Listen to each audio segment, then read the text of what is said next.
زموږ سره شپږ امیدوار وو په هغې کې چې دی نو چې کوم امیدوار کامیاب دي هغه چې دی نو حضرت علي چې دی نو هغه 19 ووټ اخیستي دي هغه تحصیل کابل دپاره صدر نامزد شو جي او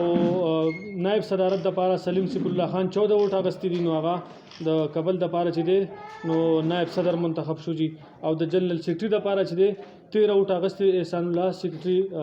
نایبر کونسل سچنی نو هغه د کابل دپاره چې دی نو جنرال سیکرټري مقرر شو جي ټول کامیاب امیدوار ته زموږ طرف نه چې دی مبارکي د دې الیکشن او د دې هر څو د دې کابینټ جوړولو د دې مقصد دا دی چې زمونږ د پروینشل ګورنمنټ نه او زمونږ چونکې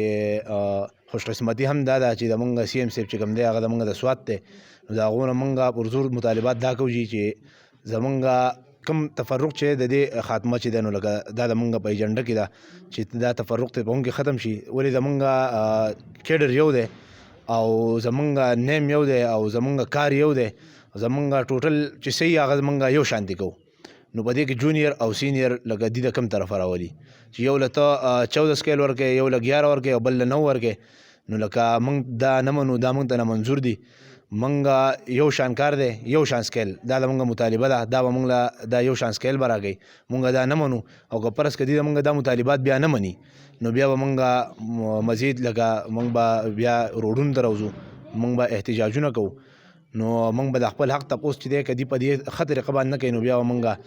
لکه موږ خو اول غواړو چې په امن باندې وشي او په ښه طریقه باندې وشي او که په دې نه کوي نو بیا موږ دې مجبوره کوي او موږ روډونو ته او دې ته راوځو او دا کم نن چې د تحصیلي کابل په سطحه کم دا الیکشن پراپر الیکشن وشو په هغه کې زما انتخاب چې دی د نایب صدر دپاره وشو او زه د خپل اول خو د خپل ټول ملګرو د دې اعتماد انتهایي مشکور یم د هغو شکریه ادا کوم او انشاءالله برفور کوشش به کوو چې کوم د دې جایز مطالبات دي موږ به باقاعده په هغه کې یو بل سره څنګ په څنګ ولاړو او خپل جدوجهد به کوو انشاءالله دلته کې چې کوم نن پروګرام مارن شو نو د هغې کې چې زه ارګنایزر کمیټې کې وم نو زه خپل چې څومره دلته زمونږ ملګري چې کامیاب شوي دي په الیکشن باندې نو هغې ته موږ مبارکباد ورکوو باقي ګورنمنټ نه دا مطالبات کوو چې زمونږ کم قانوني حق جوړیږي په کار د چې زمونږ له زمونږ قانوني حق راکړي د یو بل سره د اتفاق او د اتحاد خبره ځکه چې تقریبا د نورو تحصیلونو په نسبت باندې زمونږ تحصیل مخ په وړاندې روان دی هر سړی وده کمنټس ورکوي نو کوشش د یو بل سره دا کوو چې د یو بل په غم درد کې په خوشحالۍ کې په خفګان کې د یو بل سره شانه به شانه ولاړ یې نو دا به انشاءالله ستاسو د کابل تحصیل به ډېر مخکې په وړاندې ځي هلې ځلې کوي او کوششونه روان دي مختلف نو انشاءالله چې که خیري زر تر زره به ستاسو هم دا سکیل چې دی نو دا به که خیري ښه شي اپګریډیشن به که خیري ښه وشي او انشاءالله چې موږ به ټول بیا لکه پخوا چې موږ څنګه برابر وو انشاءالله اوس هم برابر یو خو دا ملګري به ټول بیا هغه شان په یو سکیل کې شي او انشاءالله چې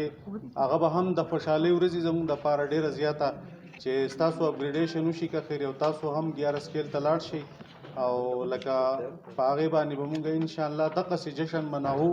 څنګه چې مطلب دا دی چې نن تاسو زموږ په دې پروموشن باندې خوشحالي مناو کړه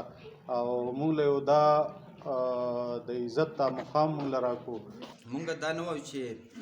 د پروموټ شول د سینیر شول موږ جونیر پاتې شو زموږ ورورولي کې فرق راشي انشاءالله په هېڅ کې هم فرق نه راځي او بس زموږ خو نور دا دغه دی چې انشاءالله موږ به کوشش په جمع کوو دا به نه وایو چې دا سینیر دی دا جونیر دی ځکه زموږ خو مین مقصد موږ وایو چې موږ ته ټول ته یو شان 14 میلاو شي موږ چې څونه منډې تړلې وو څونه کوششونه کوو موږ پکې دا نه چې دی 11 دی یا زموږ 9 دی صحیح شو خو موږ دا کوشش کوو چې موږ ټول په جمع باندې 14 ته لاړ شو